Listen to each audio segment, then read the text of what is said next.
د کونړ ولایت روغتیايي مسؤلینو خبر ورکړی دی چې دغه ولایت په چتل ولسوالۍ کې د یو روغتون د بنسټ ډبره کېښودل شوه.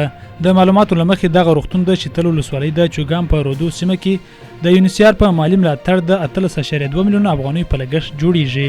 روغتیايي مرکز به 10 خونې، مجهز لابراتوار، شنه ساحه، د اوبو او نور ټولې اسانتیاوې به ولري او د 9 میاشتو په موده کې به یې چارې بشپړې سي. د یادونې وړ ده چې له دې وړاندې د یاد ولایت په ماڼوګي ولسوالۍ کې هم د 23.5 میلیون افغانیو په لګښت د یو روغتیايي مرکز د ودانۍ د جوړولو چارې پیل شوې وې چې زرګونه وګړي به ترې د روغتیا په برخه کې ګټه پورته کړي.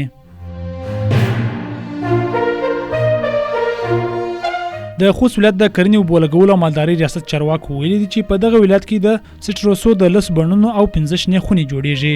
د یاد ولایت د کرنې ریاست د چارواکو په وینا دا بڼونه د تودوخې د کنټرول، د اکسیجن د تولید او همدارنګه د خاورې د تخریب د مخنیوي په برخه کې خورا رغنده رول لوبولی سي او همداراز د بزګرانو لپاره هم د عایدو د ترلاسه کولو غوره سرچینه ده.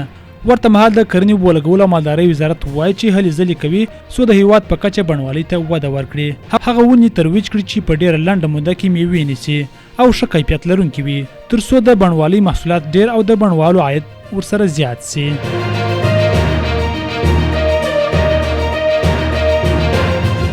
د کلیو بیارغونې او پراختیا وزارت چارواکو خبر ورکړی دی چې د ننګرهار ولایت په کوشتي ولسوالۍ کې 7 کیلومتره سړک ګټه اخیستنې ته سپارل شوی دی.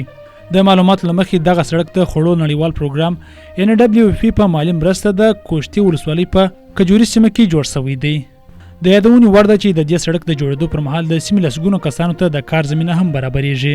د کلیو بیارغونې او پراختیا وزارت مسؤلینو ویلي دي چې د یاد سړک په جوړېدو سره د کوشتي ولسوالۍ د کجوري سیمې د اوسیدونکو ترانسپورټي ستونزې تر یو کچه هوارې شوې دي.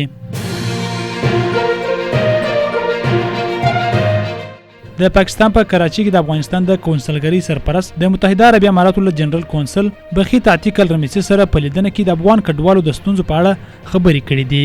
د معلوماتو له مخې په دغه کتنه کې د افغانستان جنرال کونسل د سرپرست حکومت د بیا واکمنېدو بهیر کې په افغانستان کې د ترلاسه شویو پرمختګونو په اړه معلومات ورکړي او همداراز له پاکستان څخه د ستنو شویو افغان کډوالو د ستونزو او په لرې پرتو سیمو کې د دوی د خرابو اقتصادي وضعیت چې د ژوند ډېرو لومړنۍ اسانتیاوو ته هم لاسرسی نه لري خبر ورکړی دی.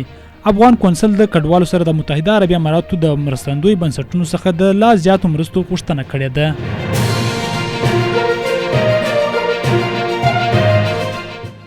د ایران د استخباراتو وزارت د کرمان د بمي چاودنې د عاملانو نومونه خپاره کړي دي. د ایران د دولتي خبري اژانس ایرنا د راپور لمخې د استخباراتو وزارت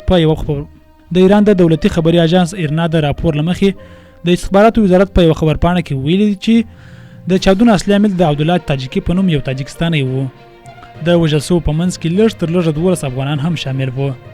داعش یا د اسلامي دولت د خراسان څانګې د دې برید مسؤلیت ومانه.